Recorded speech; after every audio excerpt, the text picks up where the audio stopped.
initiative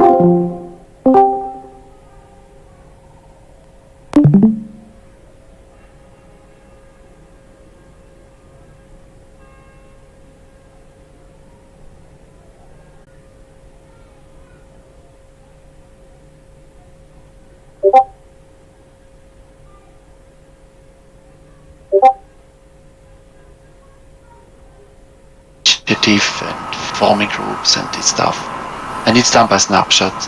This is one example we see.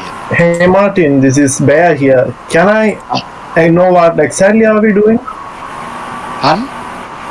What exactly are we doing here? I'm presenting AladdinDAO. No. Okay. Why? Well, I'm just asking. Oh, okay. No, I'm invited by. I might have decent news. So present this. you have been invited by Aldin to BanklessDAO. Yes. Present this.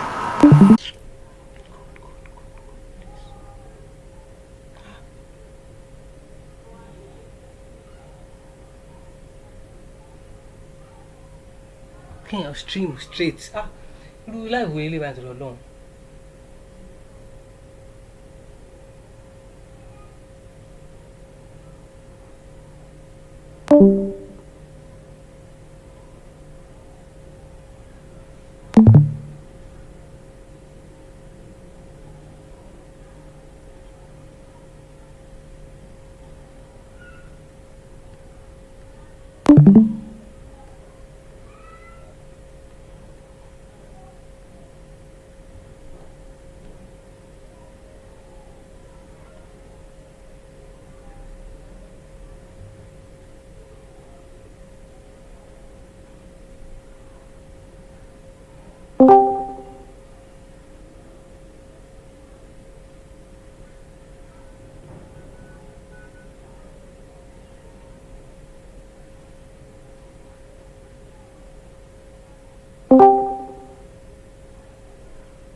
Maybe it would be also possible to do such things without blockchain or private assets, just sending stuff around. But basically, because cryptographic assets cryptocurrency have values, it enables like a peer-to-peer cash idea to have some form of cash.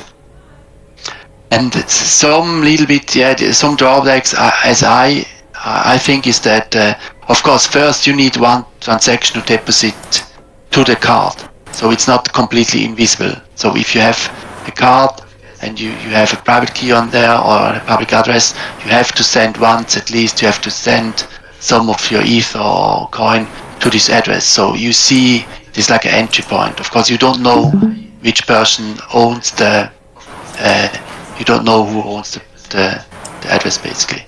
The other thing is, and this is like very old school somehow, and this is about you need fixed denomination basically. So because you send the hardware key from one person to another person. If you want to send $1, you have to send the hardware key who gives you access to one stable dollar. And you have this denomination like in normal currencies. And for me, it's a little bit strange because, I'm coming really now from a world where cryptocurrency can have, very small dominations. And I don't know, maybe it's not an issue. It's not an issue you can send it, but I guess it's an issue if you want to cash it out basically, because if you have a lot of, I imagine that you have your hardware wallet then has different phonons on it with different domination, and these are all tied to different private keys. So this means, so if you want to cash out, you have to send you have to make transaction for each of them basically. Now recording. And the other thing is regulation. It sounds, if you see how regulation pressure has been, getting more and more in this space, I guess we will see regulation, and then the question is it legal at the end? Because what it makes, and this is it's a shift, and in a way it's a nice shift, because right now if somebody has access to a private key or to his address, then it's his address because he can't share this address. You can't give it to another person because then, if you don't trust them, so anybody, because then everyone could just take your money away basically. But what this does, and this is also, it's a shift. If you send around private keys, this means that you don't know who at a certain point of time, you don't know who owns the private key basically, except the person having it, or at the point if they go back to on-chain basically, but it's not visible who owns the private key. And in a way it's nice because then it's nice because now it's clear. If somebody asks you, is this private key, you can prove it, and it's very visible, and then maybe you can pretend that you don't own the private key because you just say, I used it on Phenom and I don't own this private key anymore. Somebody else owns it. That's this my short presentation. So they have a testnet running since May, so you can test it out. But you need some grid cards, I guess special grid cards, and you need hardware. A smart card reader, and then you can test out. But it's an incentivized testnet, so they have on the page they have like a range of tasks you can do, and then you get paid in for this. And that's it. So I think the project is interesting or has potential because it's a very different. It's a very different view on this, and it solves a reason it solves a huge problem on a very different level, basically. And if this is going to work, I guess we will see more of it. Have it on a smartphone one day. Maybe it's faster than we think, because they have been fast. They've been working in the background, I guess, on this since more than 1.5 hours exists.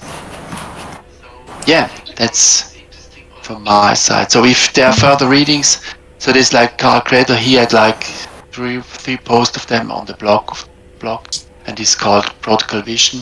And yes, he presents like a general overview, and then he presents 2 ideas he thinks should be executed. And also you can look on the website. The website is pretty well done, and you can scroll down. If you scroll down, you see also there's a FAQ on the first side. They have a governance forum and everything is neat, basically. So yeah, maybe. Mark, do you mind if I give a little, bit info on the testnet? Yeah, please. Go ahead. Amazing. First of all, thanks so much for this. It's a really amazing and pleasant surprise for us. And I see a lot of community members here. We have an incredible, super active community that's really heads down building. I want to talk a little bit about testnet, but I do want to just give a little brief overview of where you can get some information and how you can learn more about what we're working on. We are in the process of building a new website, but Martin touched a little bit on these physically unclonable functions, which I think will become more and more interesting as time goes on. On your cell phone or your credit card, there is this little chip, and that chip, it has this piece of silicon. That silicon is as unique as a snowflake, is as unique as a fingerprint. And as Martin was mentioning, a bunch of people a lot smarter than me at Grid Plus figured out how to use that fingerprint, that snowflake, to sign crypto transactions. And by doing that, it allows us to transfer just about any crypto asset off-chain. It's sort of like me loading up a hardware wallet with any crypto you can imagine and handing it to you along with the private key. So it's a really exciting project, and we are about to launch our incentivized testnet shortly. We're sort of doing all our internalized testing, and Martin is correct. In order to participate in that testnet, you will need to go onto the Phonon website and order some hardware, because it's the same technology as your credit card. And if you have any of the Lattice ones, which is incredible, a wonderful wallet, you know how to use those cards as well. But what you'll need to do is purchase those cards and a card reader on the site. And then you can do a bunch of incentivized testing sort of challenges that we're going to have on the website. And we have $100,000 worth of rewards to give to you to participate. The Phonon DAO token is just governs the DAO, and I super encourage anyone here to join our Discord. It's one of the, being an OG myself with the gray hairs, it feels similar. A cash register, right? So like, if I want to send you $55 of DAI, I can do that by going through this mechanism, and then it'll give me the change. So it'll have, basically someone's going to spin up a bunch of Phonon tokens of small value, and then they'll take a very small fee to be a change maker in this system. So these are all things that get solved on top of the protocol. Okay.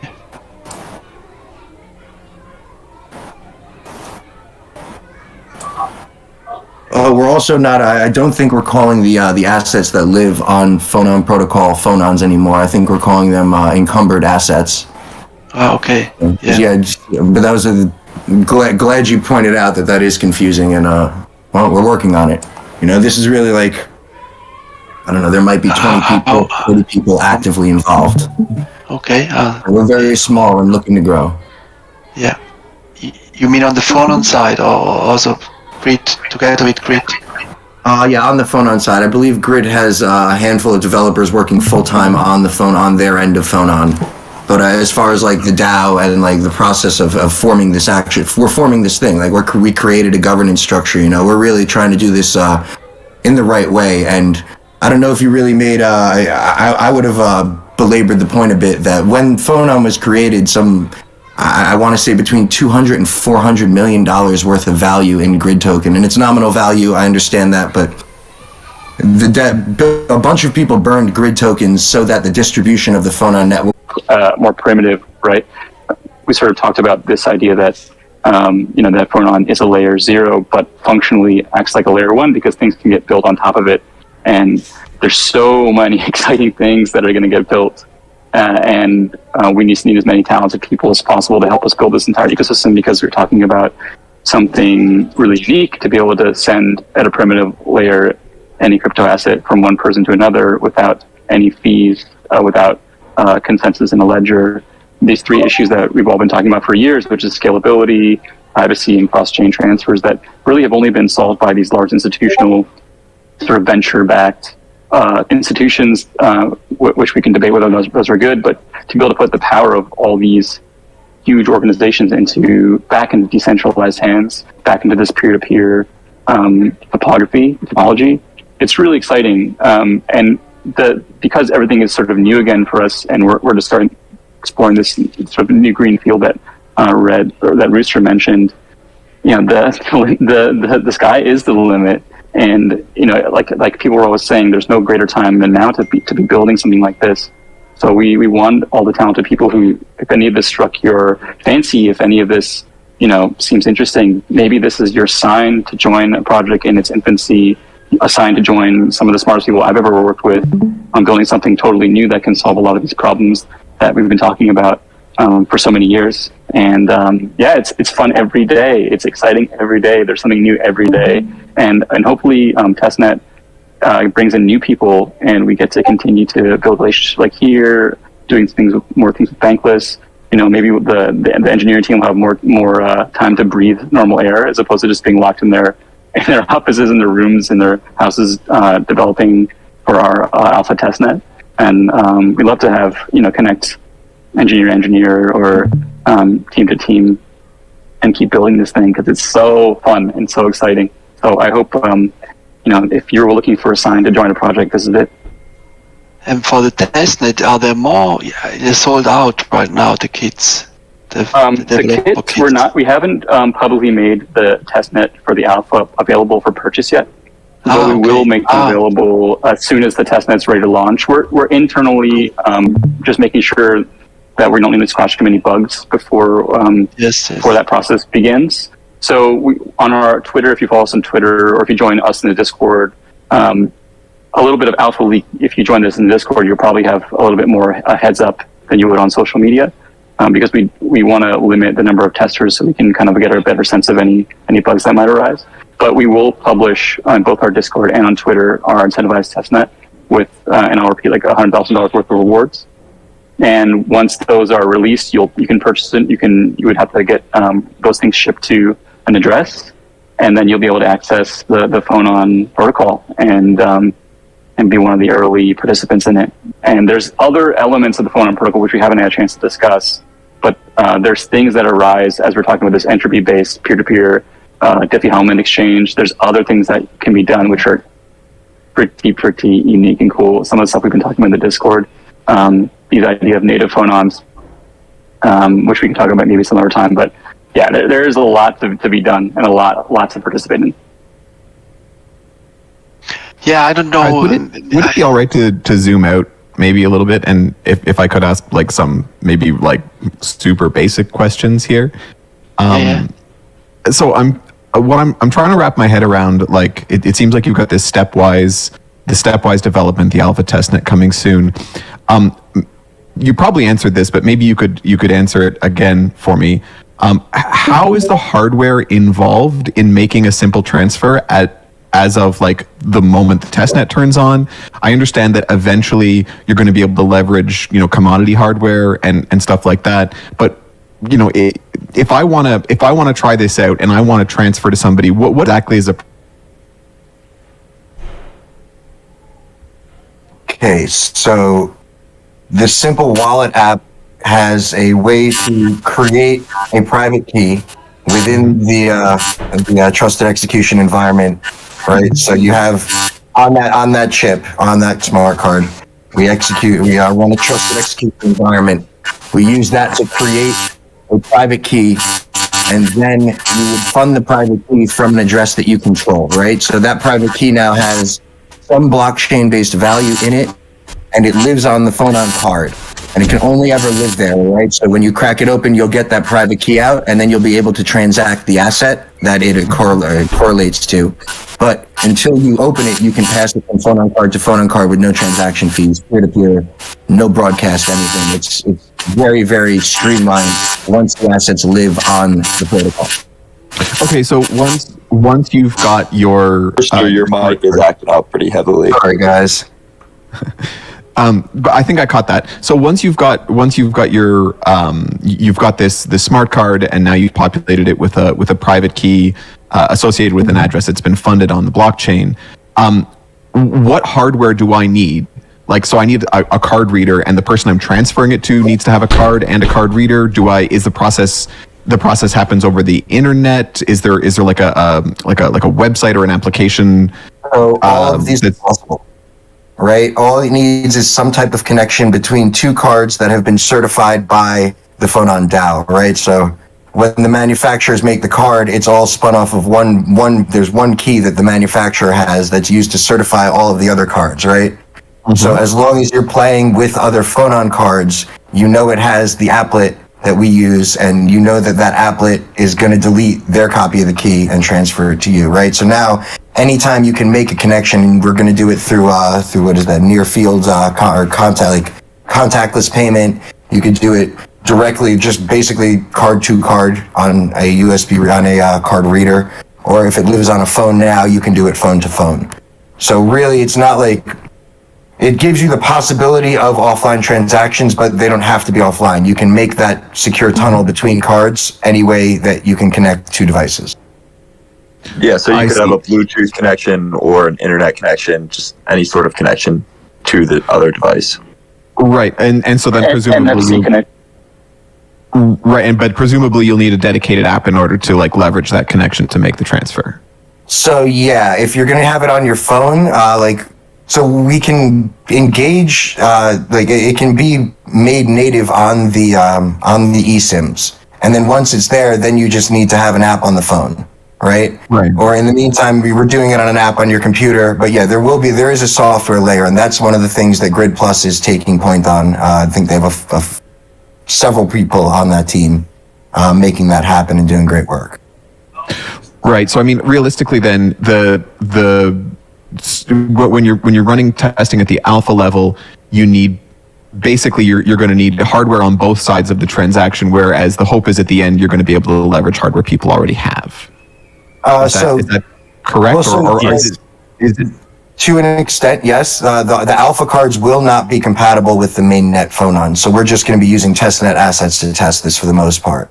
Right. Okay. Yeah.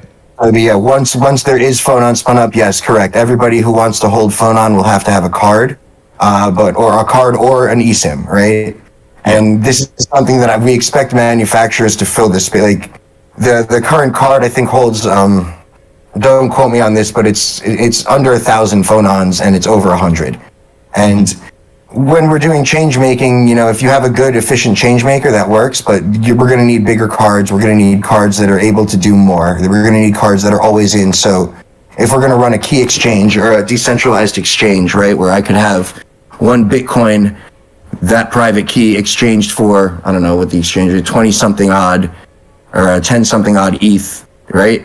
Like you can have that happen all with something that's plugged in and just using the lattice's auto. So the lattice came out to auto sign, right? Like the purpose of that device originally was to auto sign for those micropayments for electrical purchases.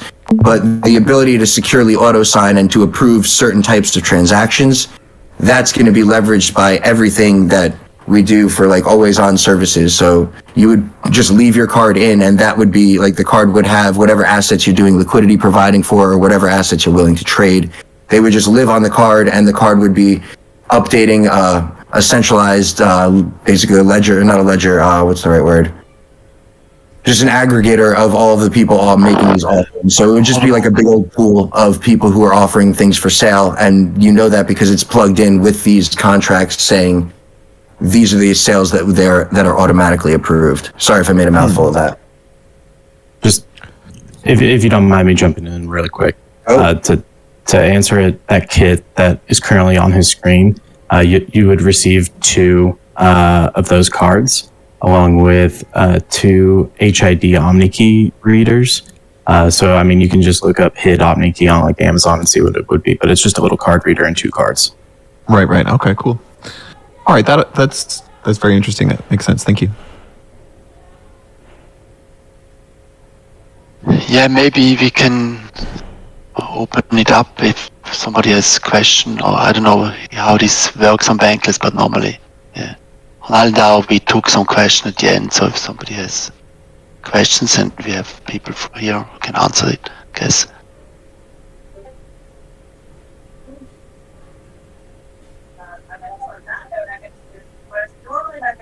Okay, so I guess we don't have any questions. That's also okay.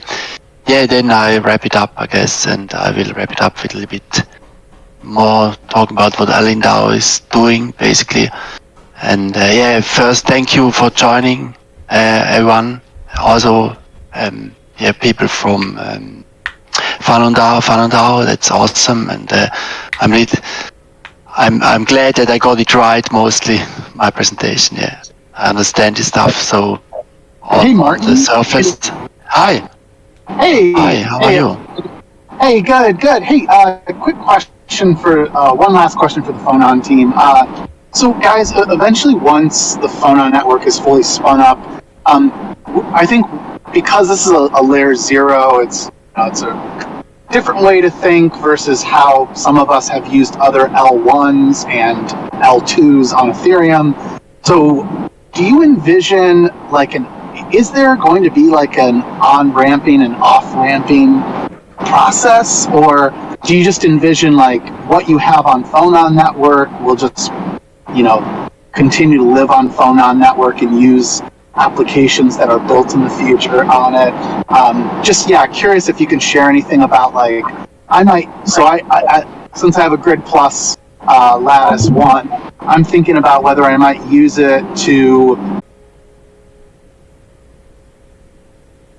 ecosystems. So anyways, yeah, if you can walk me through that. Yeah. Cake and eat it too? There's a couple of answers for this, and I'm going to try not to get too excited and talk too long. So the first thing I want to say is that at the protocol level, and for the DAO, our focus is really trying to make SDK and a toolbox that's as easy and accessible to be used by a number of dev teams. And our focus is making that as brilliantly and transparent and easy to use as possible, so that creative teams can come in and really easily build on top of the protocol. As you say, a layer 0 working cross-compatibly with ETH, Bitcoin, basically any cryptographic signing curve. So that's one answer. But we already have in the Discord, I won't say names, but some of the largest exchanges have come in to try to see how they could start testing using Phonon to augment their existing applications. Whether because the one potential possibility, and there's a lot, is this idea of sort of cross-chain liquidity. Right now, in order to facilitate any cross-chain liquidity, you're having these bridges which are incredibly insecure. And to date, I think something like $15 billion has been exploited in maybe through the course of a year. Or you have to have these centralized exchanges which rotate these keys in and out and hold huge buckets of different different crypto assets and cash assets and rotating them through different keys. So it's very capital inefficient. One exciting application is to be able to allow for the cross-chain transfer of assets peer-to-peer, which has never happened before. I mean, even with intermediary banks, it's impossible. So the possibilities for that are so endless that sometimes I can't sleep at night thinking about it.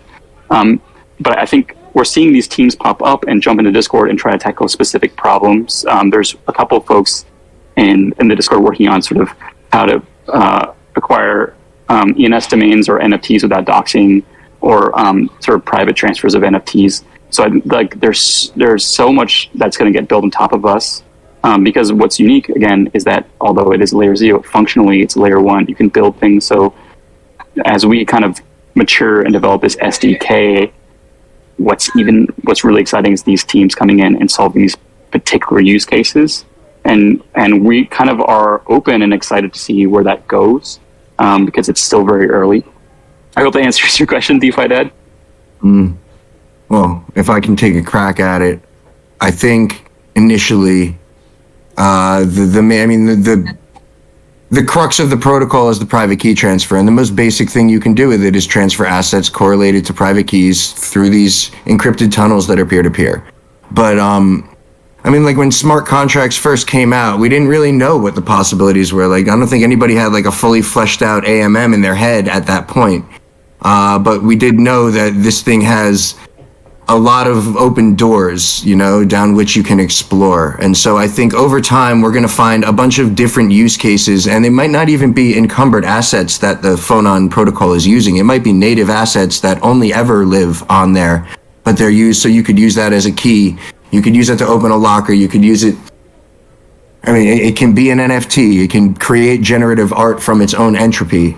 Like, it's this totally new resource that we've made available to developers, and we're looking to make it as accessible as possible so that everybody who has an idea can, throw the Phonon toolkit at it in the same way that everybody tried to throw the smart contract toolkit at a bunch of things and learned what worked and what didn't.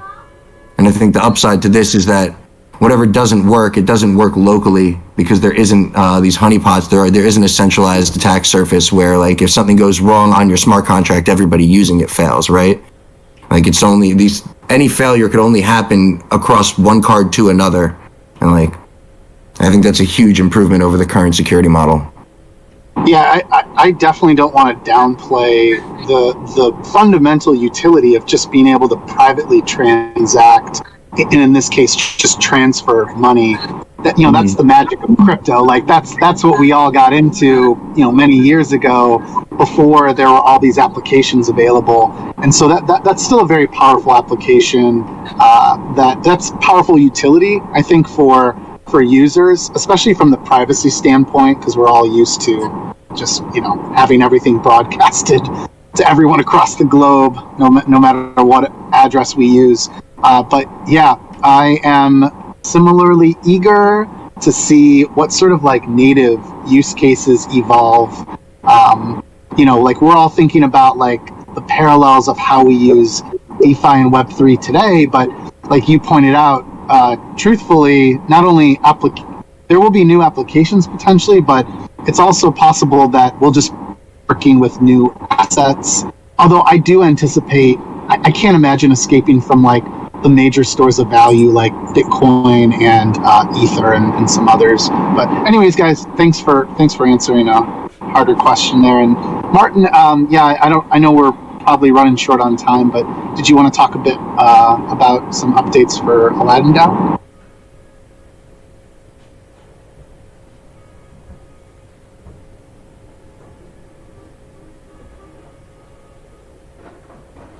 Yes, Actually, I wonder I'm not really up to date, but maybe Charlene can just use the last 4 minutes to say what's going on.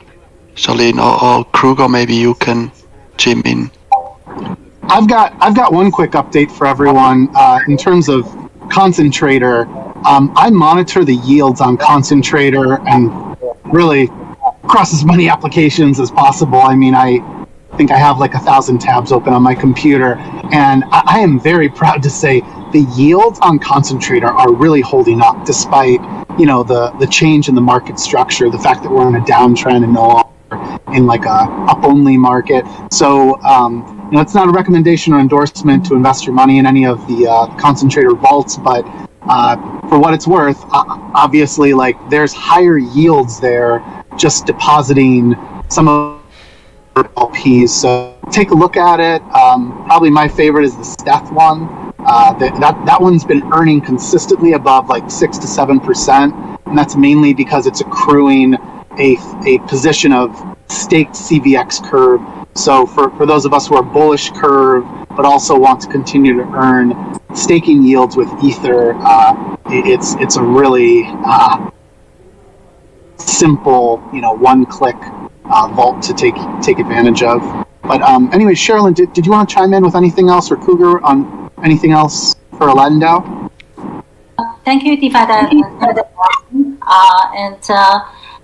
it's a great presentation. So just a little bit background for the new joiners for this meeting. This is the fourth AladdinDAO BanklessDAO co-hosted research meeting. So AladdinDAO is an investment DAO focused on yield farming curation opportunities. And we have a group of DeFi experts known as Aladdin Boule Council. And so we meet on a regular basis to discuss the latest farming ideas, and AladdinDAO turns some of the best ideas into products. Just like the concentrator DeFi that I just mentioned, we also have another product called Clever. So both concentrator and Clever just help Curve and Convex communities and users to maximize their farming yields through compounding services and also leverage services. That's what we do. And so next Thursday, we will meet again and we will have another Boule member, Jeff Xie, come to present DOPEX. So stay tuned. And thank you everybody for joining the meeting today. For your time. Yeah, thank you. So have a good day. Thank you, everybody. Ciao. Thank you. Thank you. Okay.